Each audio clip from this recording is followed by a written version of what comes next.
F 近藤です。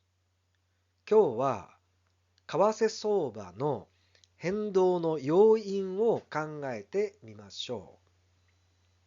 高校では為替相場の変動の要因を国際収支とファンダメンタルズ、そして購買力陛下と金利差で大まかに説明しています。まず国際収支関係なんですが、例えば輸出、どんどん輸出をしてドルで支払われた。そのドルを円と交換しなければいけない。輸入、ドルの商品を輸入したい。だから円をドルと交換しなければいけない。また、旅行関係や保険、いろいろな企業がドルが必要だ。もしくは円と交換しなければいけない。また、例えばアメリカなどの国に工場を作る直接投資、ドルが必要だ。さらに、証券投資、アメリカの企業の株式や債券を買うために円をドルと交換しなければいけない。また、金融派生商品、これは動くお金が非常に大きいんですが、例えば日本の証券会社がアメリカの先物、大豆とかトウモロコシとか牛肉の先物を買うために円をドルと交換しなければいけない。こういった動きが為替相場を変動させる要因の一つですよというふうに説明しています。ファンダメンタルズというのは、例えば GDP、国内総生産とか貿易収支。この貿易収支というのはとても大切で、黒字なのか赤字なのか、さらに CPI、インフレの状況ですよね。そういったそれぞれの国の経済力のトータルですよね。こういったものが為替相場の変動の要因であるとも説明しています。また、購買力陛下。これは、それぞれの国の通貨には購買力がある。その差で為替相場が変動するんだという考え方や、また、金利差。この金利差に関しましては、今日この後、詳しく説明したいと思います。また、高校の内容ではあまり説明されていないんですが、テクニカル要因、個人で売買を繰り返している。また、各国政府の要人発言とか、それから戦争などの地政学的リスクも為替相場を動かしているというわけです。実際にはここにあるものが複雑に絡み合っているというふうに考えています。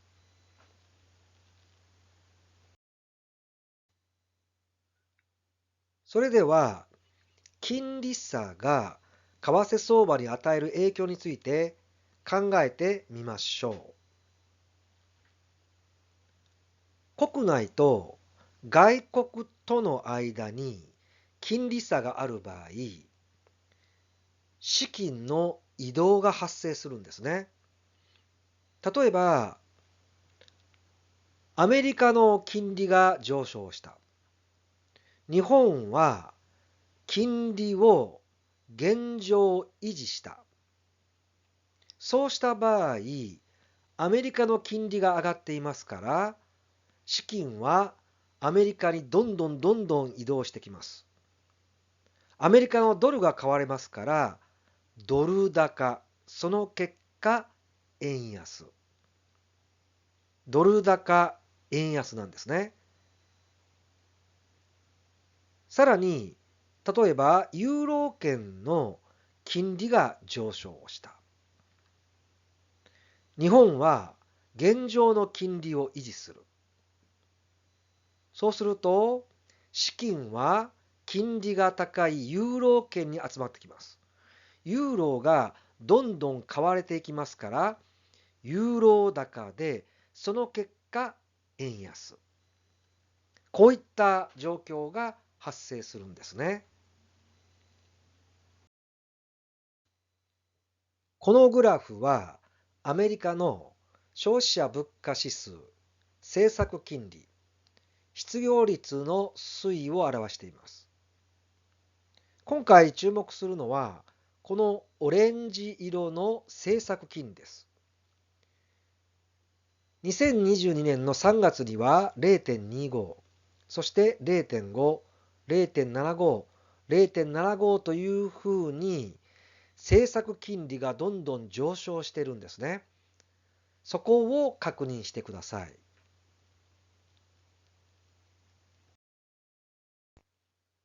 このグラフはユーロ圏の消費者物価指数と主要リファイナンスオペ金利の推移を表しています。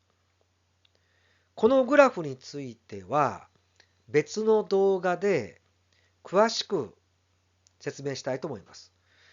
今日注目してほしいのは、ユーロ圏の場合には ECB は3つの金利を上げることによって、ここに3つのグラフがありますよね。折れ線グラフが。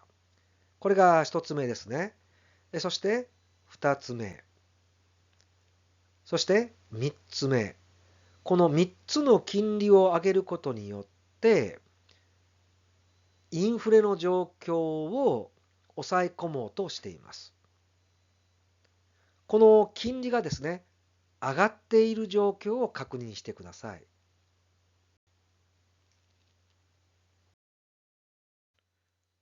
このグラフは円相場の推移を表しています。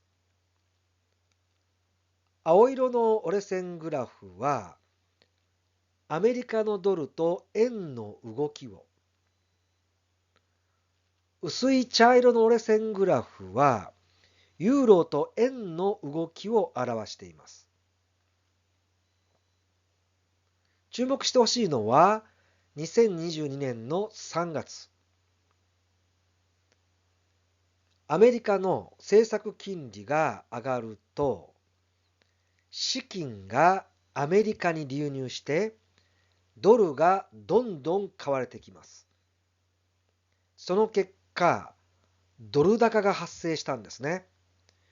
ドルがどんどん買われて、1ドル150円を超えてくると、日本は為替介入を行い、さらにちょうどこの頃、アメリカの金利上昇が緩やかになるのではないか。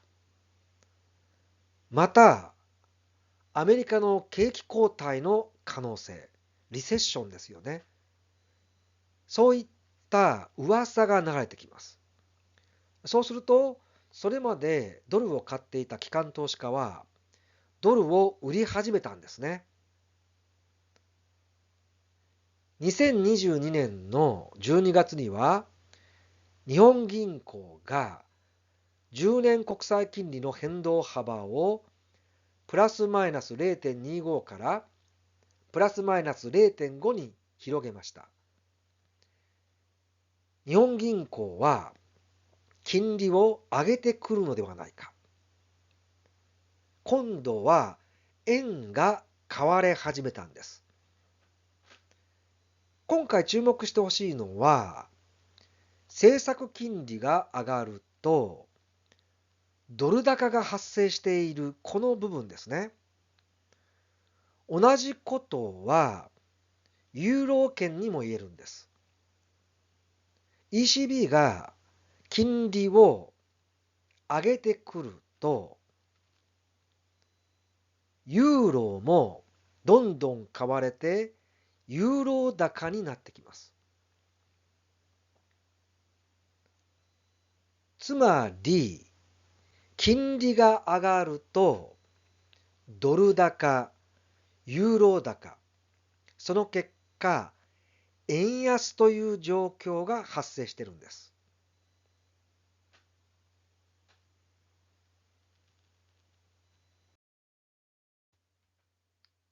このグラフは、イールドカーブと短期プライムレートを表しています。とても複雑なグラフですので、別動画で説明したいと思います。今回注目するのは、赤色の10年国債、茶色の5年国債、そしてオレンジ色の2年国債のグラフです。これらの国債のイールドカーブはコントロールされています。もし新しい総裁の新しい金融政策の中でイールドカーブコントロールがなくなった場合、おそらく国債が売られて利回りが上がり、つまり金利が上昇する可能性が高いと思います。ただ、20年国債や30年国債のような自然なグラフになってくると思うので、その状況が発生してきたときに確認していきたいと思います。もう一つは、この点々々を黄色で覆っている部分、無担保コールレート。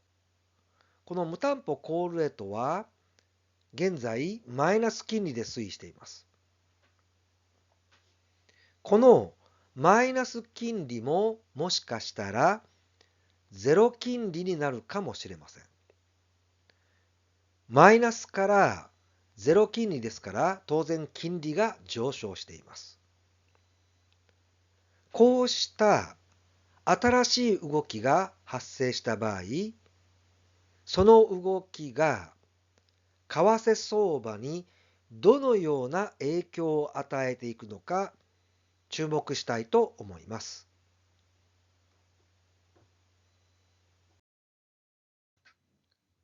このグラフは東京都区部コア消費者物価指数とドル円相場の推移を表しています。青い棒グラフはコア消費者物価指数。簡単に言いますと、インフレの状況を表しています。赤い折れ線グラフはアメリカドルと円の動きを表しています。日本は貿易国ですから、円安が続きますと、物価が上昇してくるんですね。円高が続くと、今度は物価が下落してきます。インフレがですね、あまり高いと、普段の生活費が大変になります。一方で、インフレがなくて、デフレ状況になると、日本の経済そのものが発展しないんですね。アメリカやユーロ圏の金利もそうなんですが、特に今回新しい総裁の下で今後行われるであろう金融政策、この金融政策が円相場にとても大きな影響を与えてくると思います。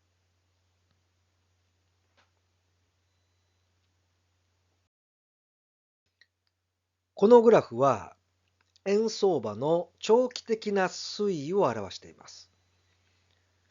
この赤色の折れ線グラフがアメリカドルと円の動きを表しているんですね。この動きの中には先ほど説明した金利差に加えてファンダメンタルズ、例えば貿易収支が黒字だったり赤字だったりした時期、またインフレが発生した時期やデフレの時期、さらには地政学的なリスクが発生した時や、さらに歴史的な事件、あらゆるものが含まれています。そうした状況下の中でどういう流れができてきているのかを長期的に見ていくことも大切なことだと思いました。